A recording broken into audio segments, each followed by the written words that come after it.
Kejadian 39 ayat 2, kemudian dilanjutkan 41 ayat 39 dan 40.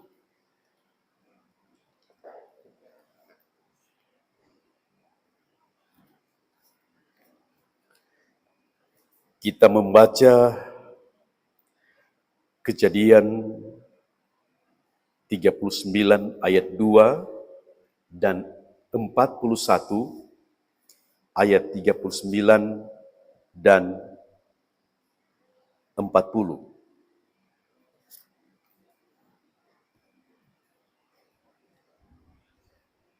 Bagian pertama 39 ayat 2 dimulai, tetapi Tuhan menyertai Yusuf sehingga ia menjadi seorang yang selalu berhasil dalam pekerjaannya. Maka tinggallah ia di rumah tuannya, orang Mesir itu. Lanjut 41 ayat 37 diulangi 39 dan 40. Dimulai, kata Firaun kepada Yusuf, oleh karena Allah telah memberitahukan semuanya ini kepadamu, tidaklah ada orang yang demikian berakal budi dan bijaksana seperti engkau. Engkaulah menjadi kuasa atas istanaku, dan kepada perintahmu seluruh rakyatku akan taat. Hanya takhta inilah kelebihanku daripadamu. Demikian firman Tuhan.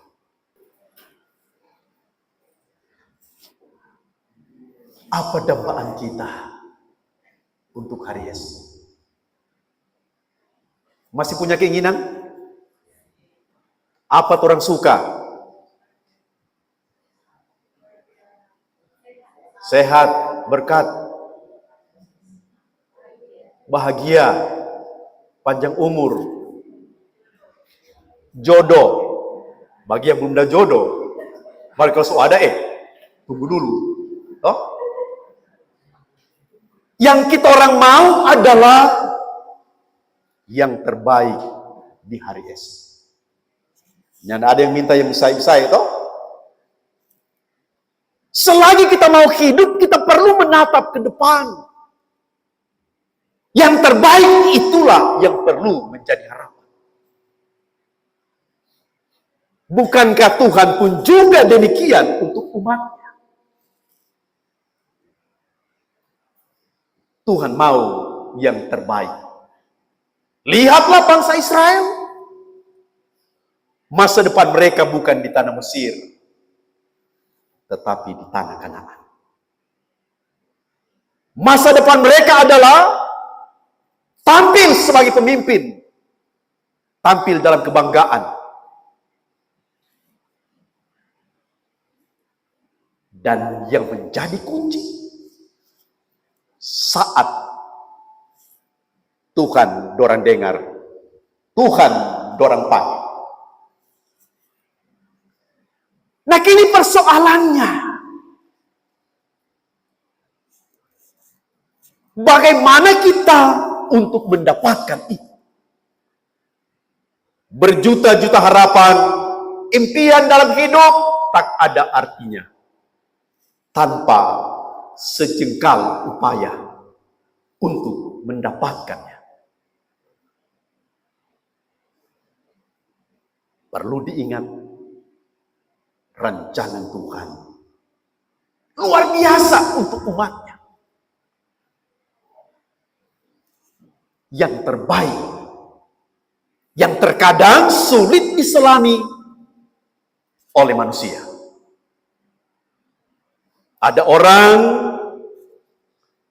keinginan, ku mau pegang kekuasaan, kekayaan. Malahan dia punya kesempatan mendapatkan itu.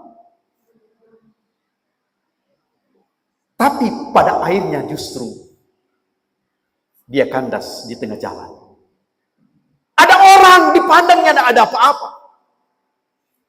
Tapi kenyataannya justru dia yang sukses. Sering ada bahasa, waktu masih sekolah dulu, SMB, SMA, ke belakang terus dia ranking. Sekian tahun kemudian, serta reuni, ternyata dia yang doktor. Ternyata dia yang sukses. Ketimbang tadinya ada yang pandai yang juara. Tuhan merancang, Tuhan mau berkarya, tapi apakah manusia meminta hikmat dari Tuhan untuk mendapatkan itu? Yusuf tak pernah terpikirkan untuk menjadi seorang pemimpin di tanah orang. Sebab apa? Dia yang dipukul, dianiaya kakak-kakaknya. Dia yang dijual. Dan dia yang tampil sebagai pekerja di tanah orang. Bahkan boleh dikatakan ibarat budak. Dijual sebagai budak. Tapi ada proses yang luar biasa, bagian rancangan Tuhan yang tak terpikirkan oleh dia. Dan rancangan Tuhan bukan hanya berkaitan dengan Yusuf, tetapi berkaitan dengan bangsanya. Bangsa kepunyaan Tuhan. Sudah ada ikatan janji Allah dan Abraham. Allah akan memberikan tanah Kanaan ini. Tetapi Allah mengatakan, sebelum engkau mendiami tanah ini, keturunanmu akan menjadi orang asing di tanah orang. Akan menjadi budak. Dan kelak mereka akan kembali dan mendiami ini. Bagian proses rancangan Tuhan. Tetapi bukan jalan yang mulus yang dihadapi oleh seorang Yusuf. Berat. Kalau orang jadi budak di tanah orang, terlintas di sini, ada masa depan? Nyanda ada. Tinggal pasrah, ya jalani jo, bekeng jo. Tuhan berproses. Seorang Potifar menerima dia. Karena ia melihat ada kepribadian yang hebat. Kejujurannya, kepandaiannya, ketaatannya, kerjanya yang luar biasa. Jadi kepercayaan di rumahnya. Hebat! Nyanda gampang percaya orang begitu. Bahkan segala sesuatu Yusuf yang atur. Ternyata tak bertahan lama saat godaan datang. Potifar pe istri gagah sekali. Kaya. Ia dibujuk, dirayu berkali-kali. Yang laki-laki kalau dia orang gagah bagaimana? Cewek gagah? Biasa? Kan banyak model alasan memandang. Oh lain ini. Ada orang justru memandang. Bukan main tuh Tuhan. Ada gotek yang mana? Cuma yang jadi masalah kadangkala mata sulit berbalik saat kecantikannya menggerogoti hati dan pikirannya. Kalau masih bujangnya masalah, berjuang cari. Mari kalau so ada, ini masalahnya. Yusuf tidak terbuai dengan bujukannya. Mau panggil sama-sama tidur, tetap jadi. Ada pribadi yang hebat, dia takut akan Tuhan. Dan Tuhan yang sedang berkarya atasnya untuk menjawab kerinduan Tuhan, mewujudkan janjinya. Membawa bangsa yang dikenal, bangsa yang diberkati. Walaupun ada di tanah orang. Konsekuensinya, Ia difitnah dan penjara menjadi alamatnya. Penjara. Sobek yang itu bagus, tapi masih difitnah. Apa Tuhan kasih biar? Tuhan adil tak? Sulit orang mau jawab tuh. Kalau adil kenapa nak bela? Kenapa tidak tunjukkan kebenarannya yang sebenarnya? Tapi cara Tuhan luar biasa. Tuhannya tidak kasih biar. Dan inilah prosesnya, ternyata di penjara adalah gerbang baginya untuk tampil sebagai seorang pemimpin. Tetap terbawa keteladanan, kesetiaan, sehingga mendapatkan kepercayaan dalam penjara. Bayangkan, menjadi kepercayaan. Karena dia orang pintar dan hebat. Baik-baik sekali. Mengerti dengan orang dan tetap jadi teladan. Bukankah lewat proses ini yang ternyata mimpi membawa kemujuran? Mimpi Jawa bawa mujur? Mimpi bawa mujur? Terkadang Tuhan pakai mimpi. Toh? Tapi terkadang ada orang cari mimpi yang pada akhirnya terikat dengan mimpi, hidup selalu dalam mimpi. Kalau orang pemimpi mau tanya-tanya, mimpi apa? Cuma karena mau cari apa? Cari nomor. Cari nomor. Pemazmur dalam doa, berikanlah keselamatan, berikanlah kemujuran bagiku. Mujur yang bagaimana? Mujur sama dengan tuh orang cari mimpi?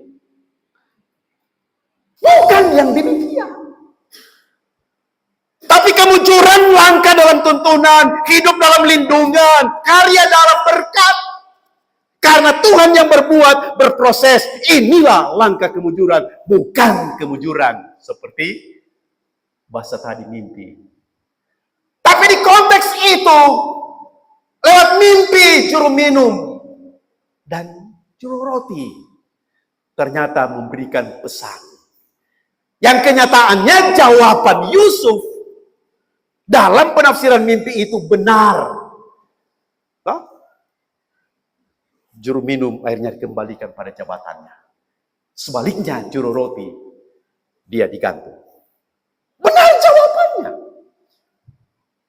Yang kembali membawa ada mimpi dari seorang Firaun. Gelisah. Yang boleh dipandang, inilah bagian cara Tuhan. Ada mimpi dari seorang Firaun dan tak ada yang bisa menjawabnya. Semua tuh orang pandai, Firaun suruh kumpul, ahli-ahli mimpi suruh kumpul, nyanda ada yang bisa jawab. Gelisah dia. Yang juru minum dikembalikan tugasnya dan dia bersama dalam istana. Dia dapat ingat ada orang yang hebat yang menafsir mimpinya. Makanya dipanggil Yusuf. Dan Yusuf memberikan jawabannya. Hebat! Cara Tuhan membawa Yusuf dihormati, disegani, dihargai. Saat dia menjawab mimpi seorang Firaun. Membuat Firaun ini kagum bangga. Aduh, banyak orang jago-jagonya tidak bisa. Ternyata ada yang bisa. Maka dia mengakui, engkau orang yang bijaksana, engkau orang yang pintar, engkau orang yang dipakai oleh Allah. Allahmu itu hebat. Membawa Firaun mengakui Allahnya Yusuf. Makanya dari sini ia katakan, kita lantik engkau jadi penguasa. Firaun ini, Yusuf ini. Yusuf, orang dua sama. Soal kekuasaan. Sama. Nilai perintahku dengan perintahmu sama. Rakyat harus ikut. Harus backing apa yang kau perintahkan. Cuma dia bilang, karena kita kasih yang Toraja, jadi tu mahkotanya mungkin mau pasang dua-dua. Tu mahkota ada pak kita. Tapi soal lain-lain sama. Ini hal yang luar biasa, sulit diterima dengan akal sehat. Seorang budak jadi penguasa di tanah orang. Dan luar biasa. Kadangkala orang saja seringkali dalam bahasa mengingat kisah-kisah lalu, ya susah. Padahal tanah sendiri. Anak bangsa melekat kesetaraan anak bangsa. Cuma hal yang lain dibedakan. Lihat saja. Kalau soal gereja, sudah izin suruh bongkar.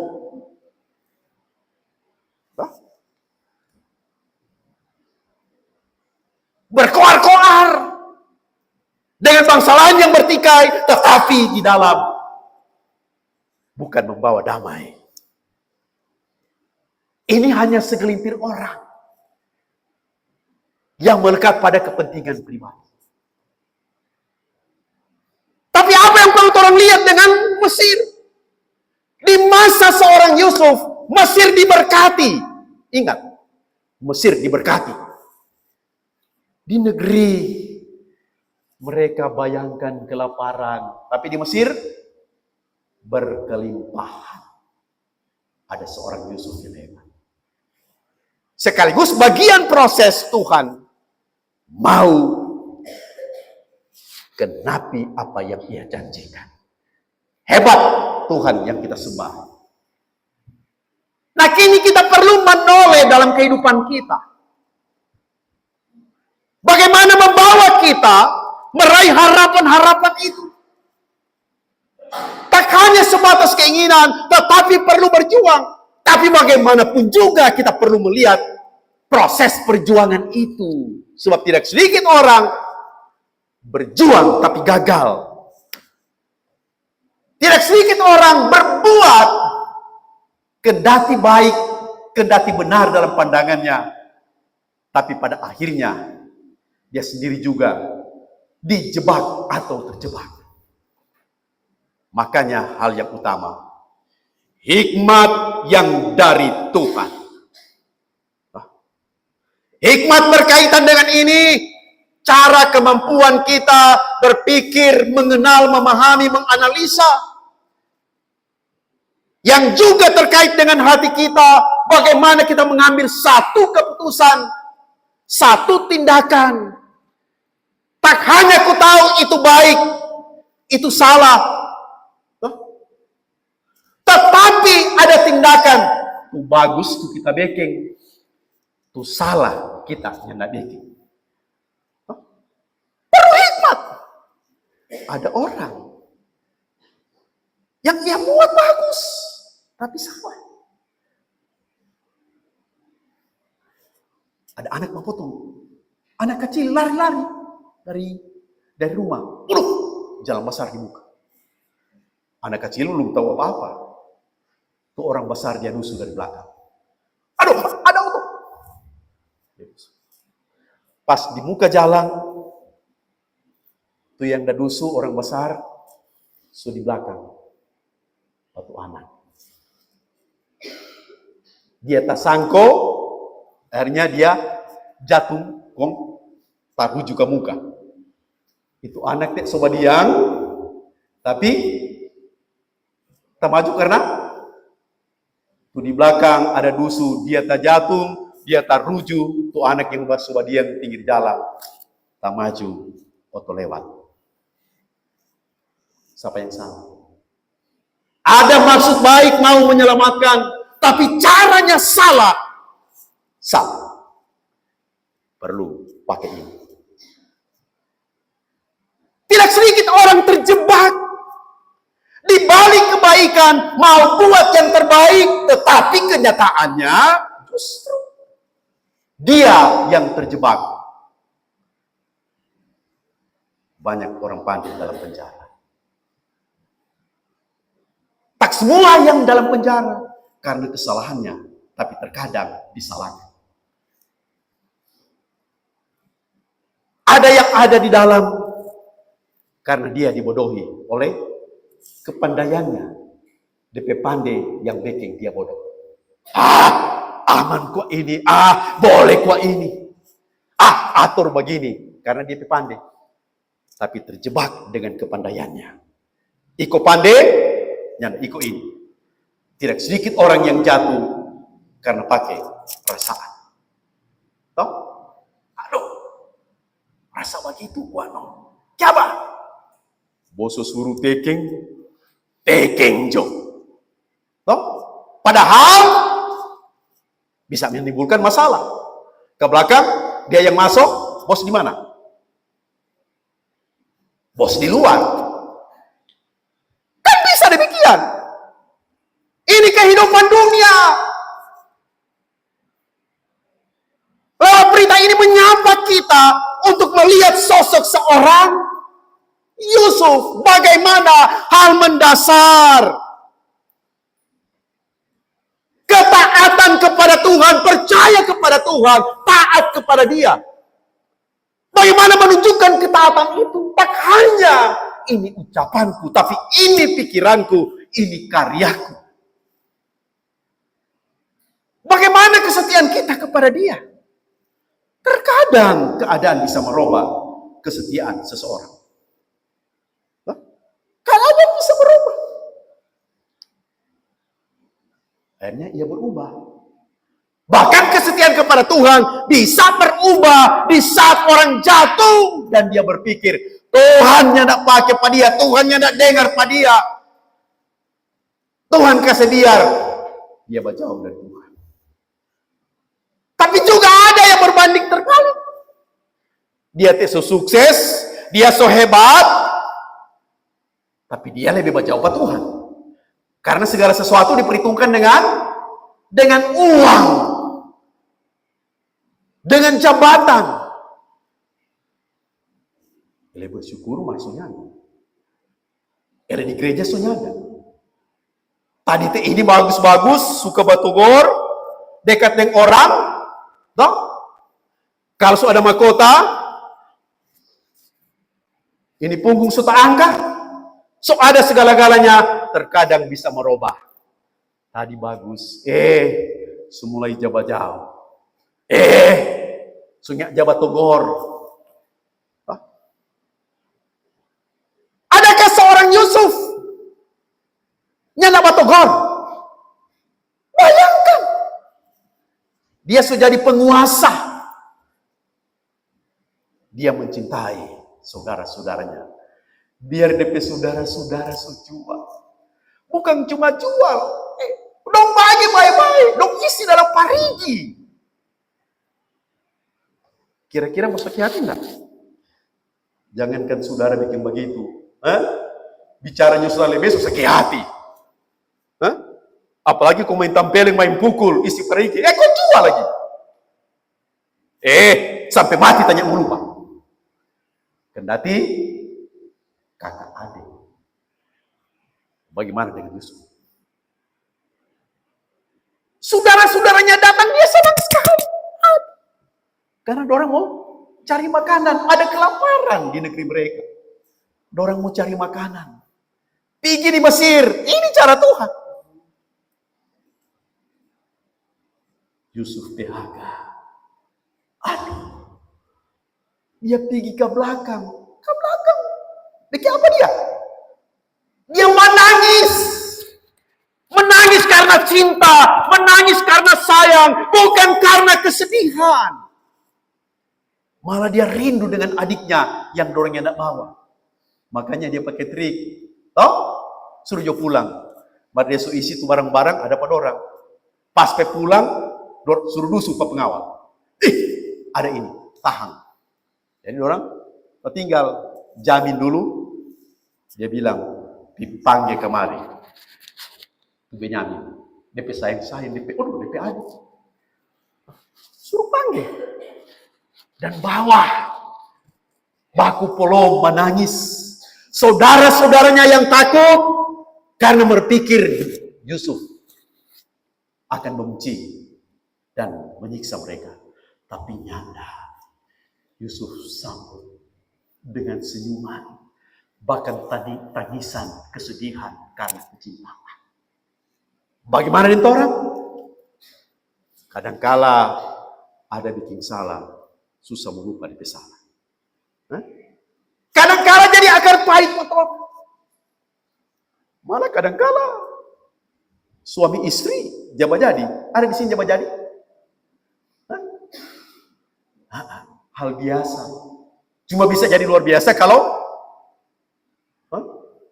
luka kecili, kok tasontong kecili, tapela besar. Masalah kecili jadi masalah besar. Toh? Yang terus terbawa, membawa kehancuran. Tanamkan cinta, cinta itu luar biasa. Cinta punya kekuatan? Punya. Ada yang belum kawin sini? Tadi bilang cari jodoh. Pendeta mau berdoa? Kirim jauh kriteria, nanti berdoa sebentar. Iya. Kira-kira bagaimana? Kompas sudah suka, tasoku di muka, DP badan, face-nya, hatinya, pokoknya oke, gagah sekali, baik-baik sekali, kaya sekali, top sekali, anggaplah bintang sinetron Korea. Kong tasoku, bagaimana? Suka enggak? Seiman? Suka? Suka. Cuma dia main chatting cuma lewat FB, baku jari di FB. Dia bilang dia mau datang. Pas di sini dah kerja full. Kon tambah bos bilang, pokoknya lembur ini dia. Solala sekali. Pas solala sekali, 2 hari dah lembur. Solala sekali. Kau nak tahan tuh, mata tuh badan. Kalau pulang rumah mau kemana? Mau ke koi? Atau mau bikin ini itu dulu, sulala sekali, mata sobrat, badan sulala. Mau tidur, lain sunya nak mandi, sunya baganti, barika. Kalau mama mau suruh, adek jo kuat, sulala sekali kita sudah tahu. Suruh jo pak adek, suruh jo pak kakak. Kira-kira bagaimana? Kurang kaget, babunyi telepon. Say, kita sudah di bandara, yang ada yang jemput. Bagaimana?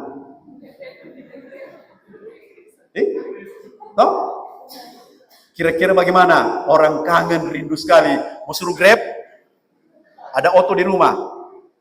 Pakai hati. Mau pergi. Cinta punya kekuatan. Coba suami istri. Kalau sayang sekali biar di mana nih? Kan? Ibu Ebi pas mau berangkat, kalau aku sayang, paling Pak Wendra bilang, say, sampai mau telepon nih. Sasadiki paling mau telepon. Tempo apa mau pulang?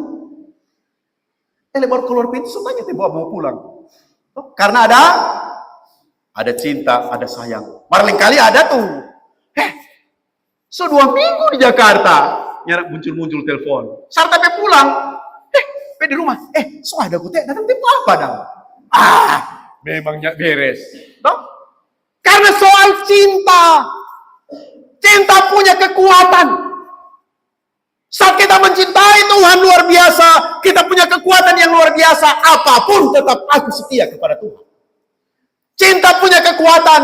Saat kita mencintai kerja kita, ini aku sebagai ASN, ini aku sebagai P3K, ini aku sebagai pegawai. Kalau cinta kerja, dia akan penasaran tidak menyelesaikan kerjanya. Enggak, kita mesti kerja baik-baik. Tetap kerja baik-baik. Jadikan kebanggaan itu berkat. Kerja adalah ibadah. Mengapa? Karena Tuhan yang memperkenankan ada hidup, ada hikmat kepandaian, ada hal yang dimiliki, ada kesempatan dan boleh bekerja.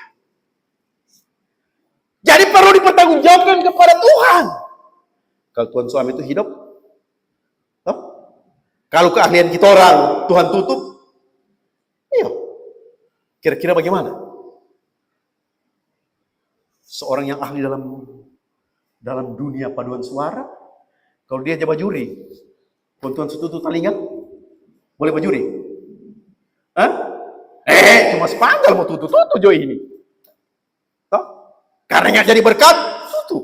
Sebab kadang-kala ada orang banilai tidak sesuai dengan hati nurani, tetapi kepentingan diri. Kalau Tuhan ambil, perlu pertanggungjawabkan kepada Tuhan. Makanya lakukan dalam keteladanan. Dan kemudian pertanggungjawabkan kepada bangsa dan negara. Miliki cinta ini. Dan kita perlu melekat dalam diri. Ada hal yang lebih bagi kita yang percaya kepada Dia di dalam Yesus Kristus. Kita punya nilai dan nilai ini harus ditunjukkan. Punya nilai mahal. Harus dibuktikan. Nilai yang tak pernah berubah walaupun kita gagal, walaupun kita hancur, walaupun kita jatuh. Tetapi nilai ketaatan kepada Tuhan tak pernah berubah. Nilai itu yang mahal. Sebab keselamatan hanya di dalam Yesus. Tidak ada apa-apa. Cuma Yesus yang bilang, akulah jalan kebenaran dan hidup, tak seorang pun sampai kepada Bapa kalau tidak melalui aku. Kenapa cuma Dia? Sebab cuma Dia yang lahir tanpa dosa dan hidup tak berbuat dosa. Makanya Dia layak menebus manusia yang berdosa. Dia adalah Tuhan. Kenapa dikatakan Dia adalah Tuhan? Baru lahir beda dari orang. Dia lahir karena Roh Kudus. Dia itu Roh Kudus. So jelas.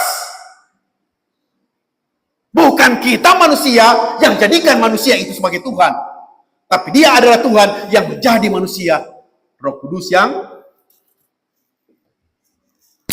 berada di rahim seorang perawan, Maria.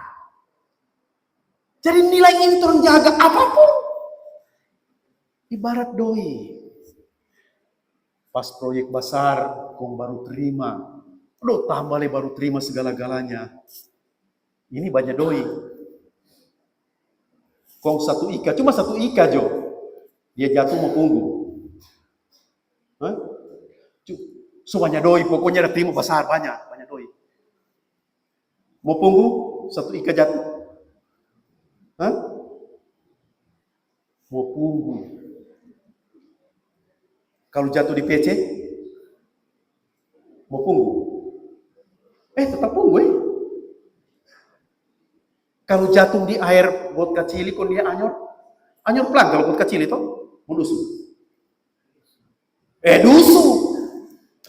Karena doi. Ini satu ika ini. Loh. Satu bandel. Biar yang kecil jo yang 5 juta. Tetap mau ambil. Turun di got, dusu. Ini doi.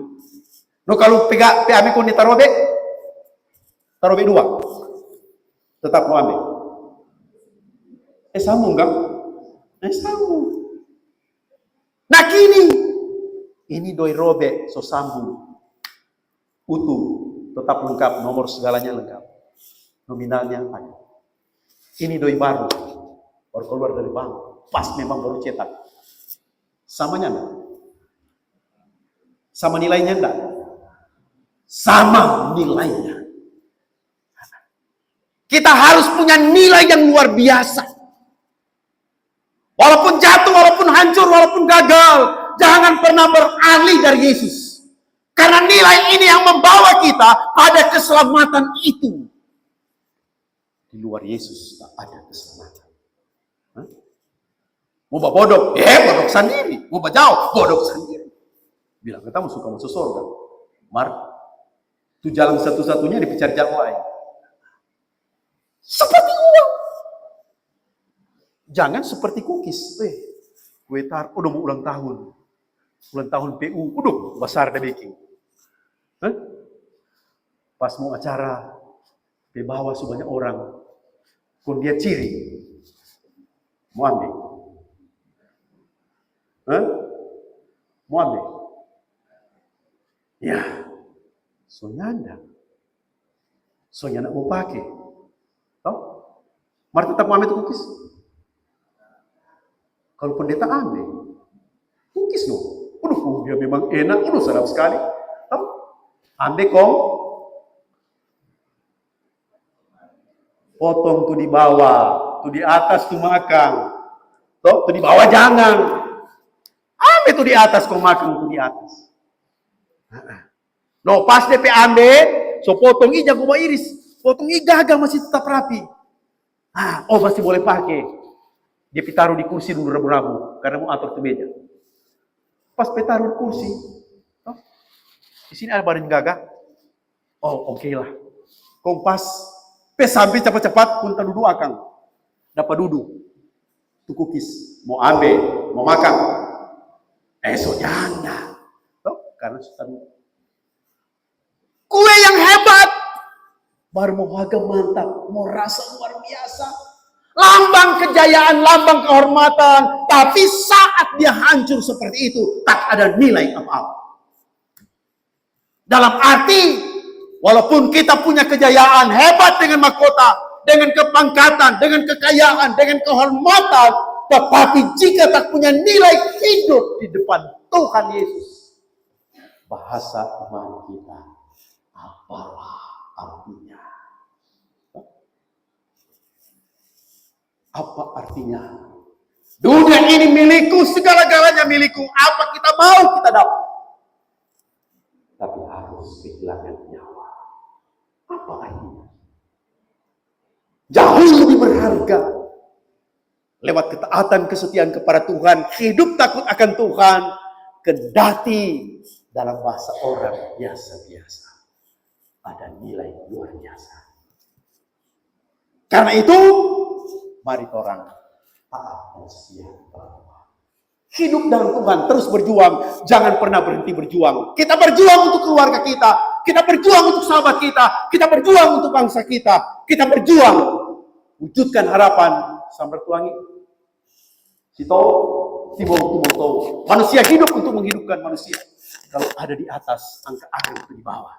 Kalau ada di bawah, tongkat akan itu di atas. Sebab kadangkala itu di bawah, di bawah orang lewat, dia injak itu di bawah. Itu di atas masukkan air, dia cungkil itu di atas. Bahasa firman bukan demikian. Tongkat yang di atas, tarik akan yang di bawah. Yang sama-sama satukan tangan, berjuang untuk yang terbaik.